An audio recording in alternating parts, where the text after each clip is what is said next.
लिखो सो BFF D67 जो general manager आटा चक्की। असां सां ॾाढो ज़ुल्म आहे। असांजी हे आटा चक्की लॻल आहे साम्हूं, पोइ बि असांजे मथां जेको आहे न सबलेटिंग हई पई वञे।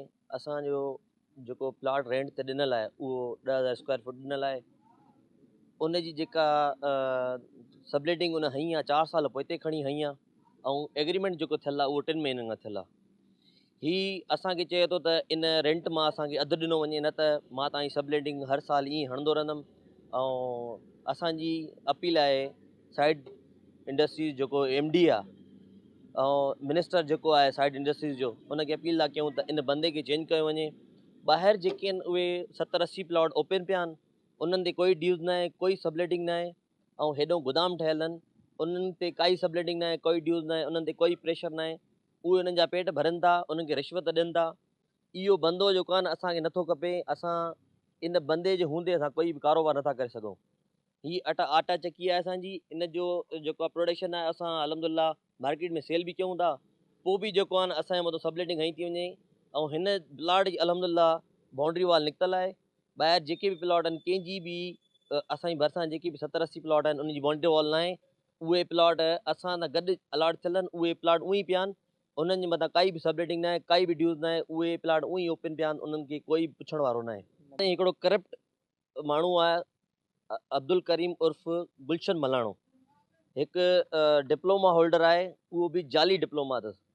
पोइ बि हिते एॾी करप्शन वधी वई आहे जो इन बंदे खे जेको आहे न इलाही टाइम खां हटायो नथो वञे। इहा सभिनी सां इहो ई हशर आहे। ऐं महिरबानी करे अपील थी कजे त इन बंदे खे हितां इन सीट तां हटायो वञे। को एजुकेशन लेवल वारो बंदो हुजे, डिप्लोमा होल्डर न हुजे, डिग्री होल्डर बंदो हुजे, उहो जेको आहे न हिते अची पंहिंजी सीट संभाले। महिरबानी करे इन बंदे खे हटायो वञे। हा सर, असां वियासीं, उहो पहिरियां त असां वञी हुनखे सलाम दुआ कईसीं।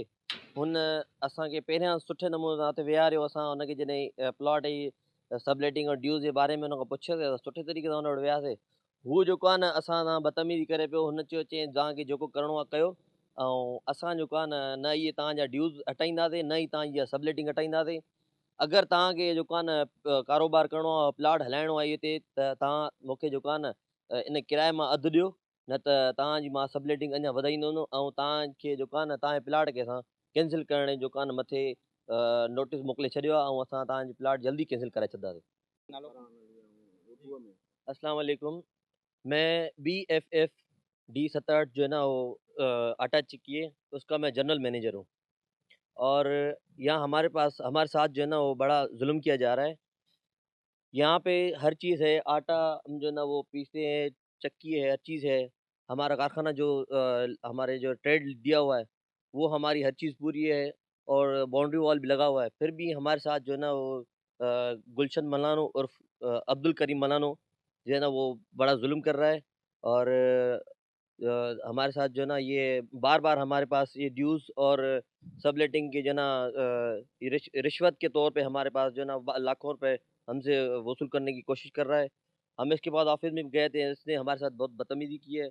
और हम जो है ना साइड इंडस्ट्रीज़ के MD से और उसके मिनिस्टर से अपील करते हैं, मेहरबानी करके इससे जो है ना इस बंदे को चेंज किया जाए और हमें जो है ना रिलीफ़ दिया जाए।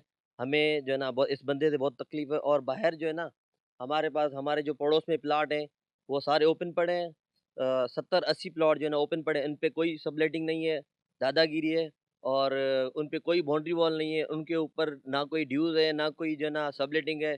बाकी जो गोदाम है वो ऐसे बिना सबलेटिंग के चल रहे हैं। और हमारे साथ बड़ा ज़ुल्म है। हमारे साथ जो है ना वो अच्छा सलूक किया जाए और इस बंदे को जो है ना चेंज किया जाए यहाँ से। ठीक है, यहाँ पे हमने प्लॉट दिया था रेंट पे, तो वो उसका एग्रीमेंट जो है वो 3 महीने से है। इसने 4 साल पीछे लेके जो ना इसने एक सबलेटिंग लगाई है, और उसने 5 लाख लगाए हैं। मतलब किसी और से नहीं माँगना। बाकी जो है ना यहाँ पे दादागिरी कर रहा है हमारे साथ।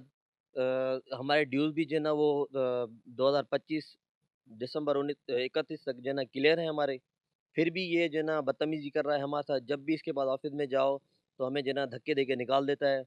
और हमें मेहरबानी किया इस बंदे को चेंज किया जाए, या हमारे साथ अच्छा सलूक किया जाए, ताकि हम अपना कारोबार चला सकें। हम जो है ना अब गरीब बंदे कहाँ जाएँ? हमें अपना काम तो करना है ना, क्या करें? अच्छा आप हर चीज़ दी है, लोगल लीगल नोटिस जो है ना वो सबके पास कॉपी गई है। हमने इसे भी भेजी है और एमडी साइट को भी भेजी है। एमडी जो जो साइट मिनिस्टर है उसे भी भेजी है। यहाँ पे हमारे पास जो है ना वो वकील हैं शब्बीर अहमद खोसो साहब, उनकी तरफ से जो है ना लीगल नोटिस भेजा गया है।